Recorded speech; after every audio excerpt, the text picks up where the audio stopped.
Hi there, it's sarasam. Thanks for coming to my channel. And I've been doing a series of soulmate readings for all signs and just basically some exploration readings as well, just to kind of get, channel from the universe. So basically, what I'm asking the universe is what it can tell us or wants us to know about soulmates. And I'm leaving it pretty broad there. So I'm going to do another one today, and this applies to all signs. And sometimes, it may be, if you can resonate with some of it, it may be, become personal.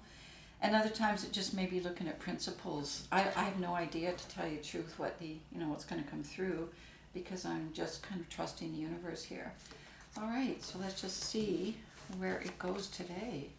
I mean, I'm finding it kind of interesting myself, so I just thought I'd share it with you, as I feel like I'm getting the information personally as well, which is kind of cool. So we got the soulmate card already showing up here, and a death card. So I'm going to be clarifying these too. So it's a pretty comprehensive reading by the time I finish. So I'm using the Llewellyn deck, and the layout that I'm using is one that I tend to use just for pure information. So it's very simplistic, and I just kind of read it this way, okay? Or, down this way. So it's kind of got a beginning and an ending, but not really. It's not linear. I don't see it, happening in any order or anything like that. I'm just, I don't know. Let's just go along for the ride here and see what comes. I'm going to be using the Wisdom of Avalon, the Oracle deck as well, just to get some more clarification. So, okay, well, let's just start going here then. So we're starting with Judgment, which is interesting because it's a rebirth card, and it's very interesting. So it's kind of like it's a time for new possibilities, new perspectives, new knowledge, new information, to occur to us, because we've come out of a time of activity, moved into a time of recovery, which I think maybe the last while has definitely been about that. And during that recovery period, because it's a total slowdown period, new possibilities and new perspectives have been able to filter in through the universe to us. Because prior to that, we had done a lot of growth through time, very hard fought growth, I must say, with the Nine of Wands showing up there, because it's, the wounded warrior type growth. So even the fact that it's, it's been tough planting the seeds, tough, having them looked after, maintain the growth that's gone on in the midst of, as I say, that period where things felt like that we're now in a recovery from. It was almost like a war zone in a way, because of what's been going on in the world. And, reflecting, I think, in all of our cultures and all our personal lives around the world.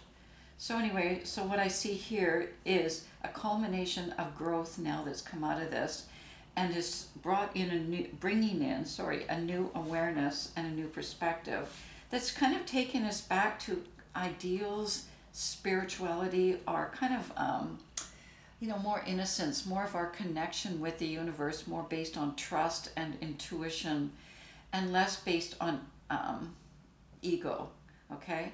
And as I say, more on optimism and idealism, as the moon is showing too. And it's kind of enlightened us in a way of opening up those emotional still waters that maybe we had shut down for a while we were coping, just with life and the stuff that was going on in the world. And then over this respite period, it looks like there's been an opening, and especially more and more coming out now, and moving more into the Nine of Cups, giving people a chance to kind of really connect, with their ideals, and therefore what would their wish card be for themselves, in terms, and for the world. And we'll see what this has to do with soulmates because I see it heading there pretty soon. So getting, idealistic, as I say, optimistic, opening up emotionally, opening up intuitively, still aware because we've got, the wasp sort of watching this. So still kind of aware of the ego stuff that's there, with jealousies and possessiveness and retaliation. We get hurt, so we defend ourselves and strike back. But I think that's kind of what's happening here with the new perspective coming through. And I can kind of see that because now the wasp here is kind of pushed out of the foreground into, kind of the periphery. And being surrounded by cups, so really giving us an opportunity to be aware that that is part of who we maybe are or maybe were, and then looking at what is our desire now. And that's moving right into the Six of Cups. So I'm just going to draw some clarifiers on that. We've got the Queen of Cups and the Eight of Swords.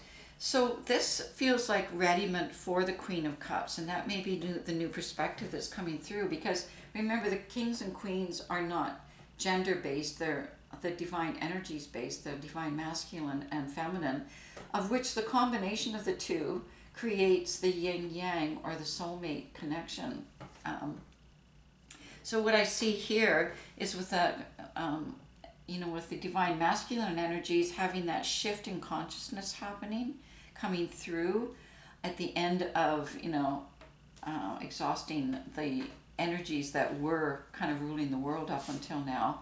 And more of the feminine coming in, as I say, with the Nine of Cups. And that's what I see here with the Eight of Swords. Because it's more about us surrendering, our critical thought, our control, our desire, and our need to sort of control things with our mind. And that kept us out of kind of our free flow of creativity and emotions. And now at this point of soulmate connection, returning, I think, more and more to the consciousness, I feel like people are realizing they have to surrender to, a different energy, to the divine feminine energy, which is the Queen of Cups.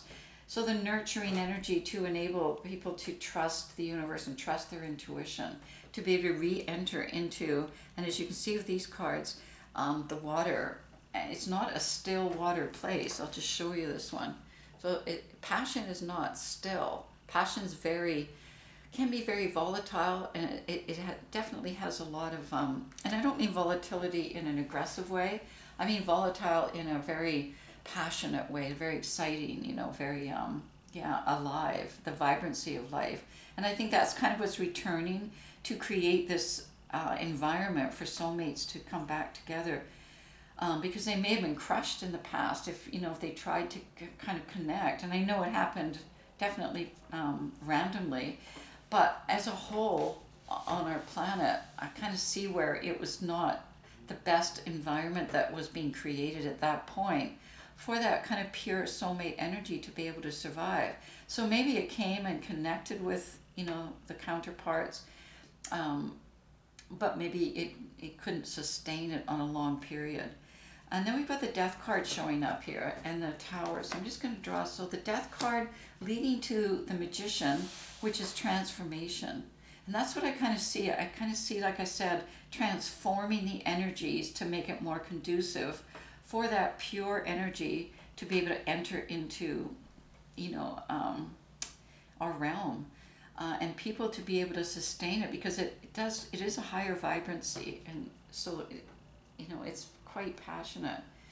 And then we've got the Tower here. So the Tower had to happen, and I think maybe that's what we're looking at, the culmination of the past years as we're moving into the new era. And then we see this pandemic hit, and all the world is like in shock for a year and a half or something like that now, and or definitely close to that, I guess. And just the shock of everything that's going on, the stuff that's being surfaced during this time. I can see the Tower at work here to create cracks in the old paradigm so that light can get in and restore the balance of the yin yang, because we've got the Two of Pentacles here now. And that's really essential, like I said, for soulmate energy to be able to enter and but definitely to stay and be sustained in this. And then I see the Eight of Wands showing up here. So kind of the new energies, I see them coming together from the divine masculine, from the divine feminine, and converging, and starting, and from that point beginning to root and find a place here on, on the planet where they can grow, as I see here with the Nine of Wands, as I said with the wounded warrior, right?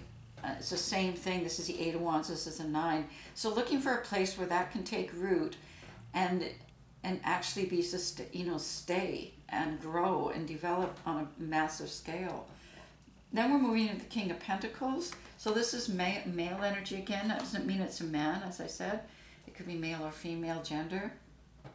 And the Knight of Swords coming. So I kind of feel that once we're in a place in our divine masculine energy, which is creating this place for the roots to, take hold, and some like a solid foundation, a new solid foundation that's been transformed. Because clearly the old one with the Death card and the Tower, it's gone, or it's going, because we don't look at, time is fluid here. But then I see the King of Pentacles showing up here. So I kind of feel like when we're at that place of feeling grounded and stable, able to create a sense of security and prosperity. So this is where we're going. I'll be doing a prosperity reading, and so they sort of connect here. So I can kind of see where this is coming out of. And then the Knight of Swords, then I think the energies are going to start to move rather quickly. So right now, as I said, it seems like this is just beginning, it's moving slowly, and it will continue because we got the Hangman here to move. The perspectives will take time, but I can see the energy itself starting to really move a lot quicker now, because of the stability of, of the divine masculine here. And then we've got the Strength card showing up, and that is like spiritual prevalence here that is combining with material existence. Okay, so sort of forming that balance between spirit and matter. So spiritual energy with the horse, as you can see in there, taming the beast, right? So you've got the yin yang happening here as you've got this balance restored here, okay? And that's where I see the male energy becoming more stable, because the male energy forms part of what creates the strength that we have balanced off with the feminine intuition cards to create that, that ability to feel balanced with the material world. Then we've got the Hangman showing up. Now the Hangman is similar to what you see here with the new, kind of the new light getting in, just as it is for the Tower. It's also entering into, available for people to tune into now, because as I say, we're in a slow down phase, and when all the energies are slowed down, then the other dimensions can open up more easily, and the vibration can get through to people. And that's what I see happening here with the Hangman. Is the Hangman is kind of operating in a way to help the the transformation process with the Magician, and shed new light, and kind of a very alternate perspective. So much so that it can be almost directly the opposite of what was before. Okay, so maybe at one point when we looked at what was strength, we would look at the divine masculine energy and think that the divine feminine energy was kind of more passive. But in actuality, the divine masculine can be very passive, and the divine feminine can be very passionate and powerful. And so that's how the perspective I see changing, is that the divine feminine energy is now being defined as strength and passion and spirituality, love, heart-centered, coming out as being, the strength cards, and the masculine providing the roots for that to grow. Because we've got the Nine of Pentacles showing up here, so the divine feminine having, like the masculine feminine, I think at this point we're moving into a place of stability. I'm still not moving totally into the soulmate connection. We've got the principle at work here and what's necessary for it, but we still have the single, and then we see the balance coming out of this, tower, but still very much separate. So they're separated. So the divine masculine has kind of been developing on its own, and the divine feminine developing on its own. And then, as I say, I see the energies at some point converging. I'm just going to draw a card on the Nine of Pentacles here, and I've got the Ace of Cups. So yeah, it's kind of given an opportunity. Well, it's stabilized. Well, it's independent. Well, it's very supported by its own resources. That the cups, the cup is been filled from the universe. So with the death coming, this is the new beginning, and the new beginning is having this creation overflowing with heart-centered spirituality, love, a perfect environment for soulmates then to flourish. The movement towards it by us is moving slowly still, but very much on course. We've got the Knight of Wands there. So really on course, and we got the Four of Pentacles because it's now a secure environment, okay? And that's what the Four of Pentacles, it's been contained, it's been stabilized, and now the Knight of Wands can continuously move towards, this evolutionary growth of soulmate energy on Earth. And with all of our, as I say, this is an all signs reading. Then we've got the Six of Swords, so still kind of moving more, and there's definite movement happening here. It's been slow movement, it's taken its time, and now, as I said, I can see it speeding up a bit in the future because we got the Chariot here too, along with the Knight of Swords. But right now the Six of Swords too, so meticulously and carefully navigating through the residue of getting used to being comfortable in kind of the flow of emotions again, and moving through that, even though it's not quite clear what's going on, but really being able to move through that with people, with other people. So we're not doing this alone. Then we've got the Chariot, and that's ushering in this really passionate time when energies are going to be combined, and we've got very much excitement, passion, moving towards creating this new reality that I can kind of see starting to unfold here for people, certainly for soulmates. Then the Five of Pentacles is showing up, and I'm just going to take, and we've got the Justice card there.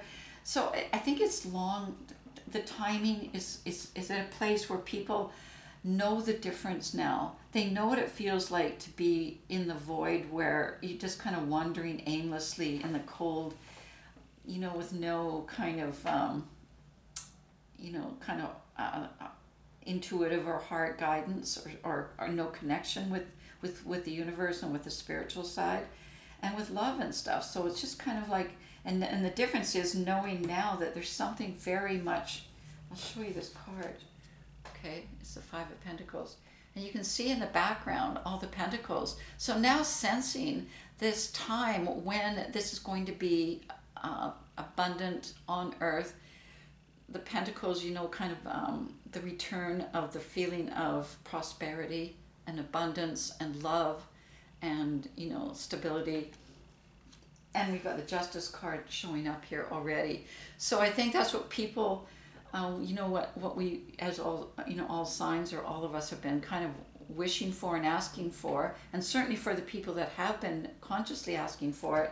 I see the Justice card. The universe has heard the call and has watched the timing and watched what people have done and where they've come to and the transformation that has taken place. So it is kind of rewarding that and starting to bring in this new era that we see kind of beginning to be outlined here. All right, I'm going to kind of leave it at that and just draw a couple oracle cards and see what the wisdom of Avalon can add to this. So we've got the Water Fairy. This is about feelings and emotions. So that's kind of the crux of what we've been saying, where this soulmate energy can thrive. It can only thrive in a world that is abundant, being, like the Ace of Cups, overflowing with feelings and emotion. Okay? because this can't be contrived in any way. This has to be, like I say, converging energies coming together on, on this path.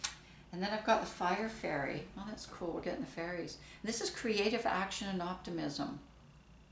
Okay, so there we go. We can see what's been happening here, and the fairies are supporting this and bringing their divine connection to the universe and the wisdom from that into this reading. So I'm just going to reiterate that. This is all about the water fairy, feelings and emotions, the fire fairy, creative action and optimism. So that's going to create, as I say, the environment for the soulmate energy to be able to flourish. So if any of you are or have met who you believe is your soulmate, and then maybe it just hasn't been able to be on a continuous basis because the energy is very intense, I'm hoping this reading will help you understand that and help all of us, as I say, because I'm trusting the universe with the information that we're given. Okay, well, thanks very much, and I will be doing this every week, so I'll see you next week.